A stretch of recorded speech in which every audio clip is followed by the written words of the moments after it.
जैसे हम इंसान का पीछा दुआ करता है, वैसे ही हम इंसान का पीछा बद्दुआ भी करता है, और बद्दुआ बहुत दूर तक करता है, बहुत दूर तक।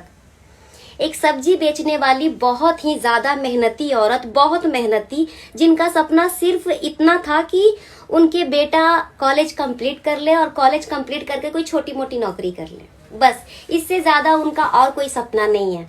और उनके बेटा के सहारा के सिवा इस दुनिया में उनका और कोई भी नहीं है, कोई भी नहीं। और उनका बेटा भी इतना अच्छा, इतना होनहार, इतना समझदार कि वो सिर्फ अपने माँ के सपना पूरा करने के लिए दिन भर पढ़ाई करता है और अपनी माँ के काम में हेल्प करता है, क्योंकि उसको भी पता है कि मेरी माँ मेरे लिए कितना मेहनत कर रही है। और एकदम शांत स्वभाव का लड़का, और ऐसे लड़के से अक्सर लड़कियों को बहुत जल्दी प्यार हो जाता है, बहुत जल्दी। वैसे ही उसके मोहल्ले के रहने वाली एक लड़की जो बहुत अमीर बाप की बेटी है, बहुत ज्यादा अमीर बाप की बेटी, जो उस लड़के से प्यार कर बैठी। और वो 3-4 बार उसको प्रपोज की, लेकिन हर बार वो लड़का यही बोला कि मैं तुम्हारे बराबरी का नहीं हूं,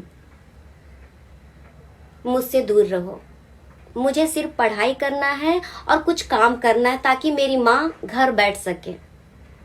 वो लड़की तकरीबन बहुत दिन तक, 1-2 साल तक पीछे पड़ी रही।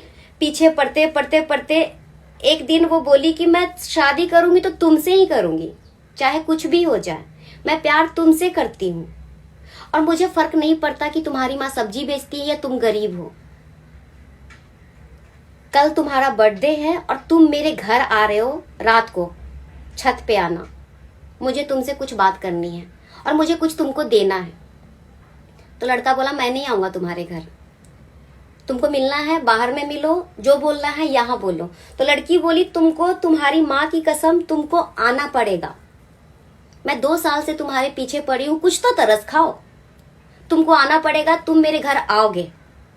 अगर तुम नहीं आए तो मैं अपने साथ कुछ कर बैठूंगी और उसका जिम्मेवार सिर्फ तुम होगे। वो लड़का थोड़ा सा परेशान हुआ, परेशान होके सोचा कि पागल है, लेकिन अगर कुछ कर ली तो उसने सोचा कि ठीक है, जाता हूँ, मिल लेता हूँ। वो उसको भी थोड़ी सी फीलिंग आ गई थी, तो वो उस लड़की से मिलने रात को उसके घर गया, छत पे। जब वो छत पे दोनों बैठ के बातें कर रहे थे, जब दोनों बातें कर रहे थे, तभी लड़की के पापा ने देख लिया।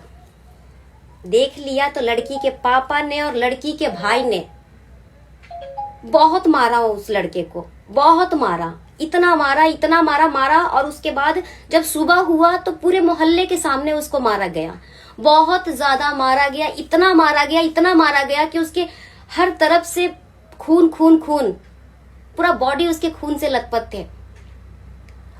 उसकी माँ सबसे हेल्प मांग रही थी, मेरे बेटे को बचा लो, कोई मेरे बेटे को बचा लो। वो जब उन लोगों के पैर पड़ रही तो लोग ऐसे उनकी माँ को धक्का मार के भगा रहे थे वहां से, मानो वो कोई इंसान नहीं, जानवर हो। बहुत बुरी तरीके से उसे मारा गया। वो चीखती रही मेरे बेटा को छोड़ दो, आज के बाद ऐसा ये कुछ नहीं करेगा, लेकिन कोई नहीं सुना, कोई भी नहीं। और वो इंसान इतना मार खाया कि वो वहीं पे अपना दर्द से दम तोड़ दिया। उसकी माँ पता है चीखते चीखते इतना रोई कि उनकी आवाज निकलना मुश्किल हो गया। और उस वक्त उन्होंने अपने दिल से बद्दुआ दिया, दिल से, कि जैसे मेरा इकलौता बेटा मरा है, वैसे ही तेरा भी इकलौता बेटा एक दिन तड़प तड़प के ऐसे ही मरेगा। और जिस दिन मरेगा, मैं आज तक मांस मच्छी को हाथ तक नहीं लगाई हूं। जिस दिन तेरा बेटा मरा, उस दिन मैं मांस बना के खाऊंगी, मैं मटन बनाऊंगी, उस दिन खाऊंगी मैं। और तब तक मैं अपना बाल को नहीं जूड़ा बनाऊंगी जब तक कि तेरा बेटा मर नहीं जाता। सब लोग हंसी में उसकी बातों को, उसकी बद्दुआ को भूल गए। कुछ वक्त बीता, धीरे धीरे 5 साल बाद उसके बेटे की बहुत खतरनाक एक्सीडेंट हुई, बहुत ज्यादा खतरनाक। और उस एक्सीडेंट में वो इतना तड़पा, 3 दिन तड़प के वो चीख के मौत मांग रहा था, उसे मौत नहीं मिल रही थी, इतनी बॉडी में उसके चोट आए थे, खून से लथपथ। उसके 3 दिन बाद उसकी मौत हो गई। उसके मरने के बाद सचमुच में वो औरत जो 5 साल से अपने बाल को चोटी नहीं की, बाल एकदम जकड़ चुके थे उसके, वो उस दिन अपने बाल को धोई, वो उस दिन मांस बनाई, मटन बना के पूरे मोहल्ले को निमंत्रण दी, भले ही कोई आए या ना आए, उस दिन वो सबके सामने खाई। और कुछ दिन बाद माँ जी का डेथ हो गया। शायद वो इस इंतजार में बैठे थे, शायद वो देखना चाहते थे, तड़प थी उनके अंदर। तो मैं एक ही बात कहना चाहती हूँ दोस्तों कि अगर आप किसी के साथ बुरा कर रहे हो तो इतना याद रखना कि आज नहीं तो कल, कल नहीं तो परसों, परसों नहीं तो 5 साल बाद, 10 साल बाद आपको भी भुगतना है। जो आपने दिया है वो सेम आपको भी मिलना है। तो किसी के साथ बुरा बहुत सोच समझ के करना।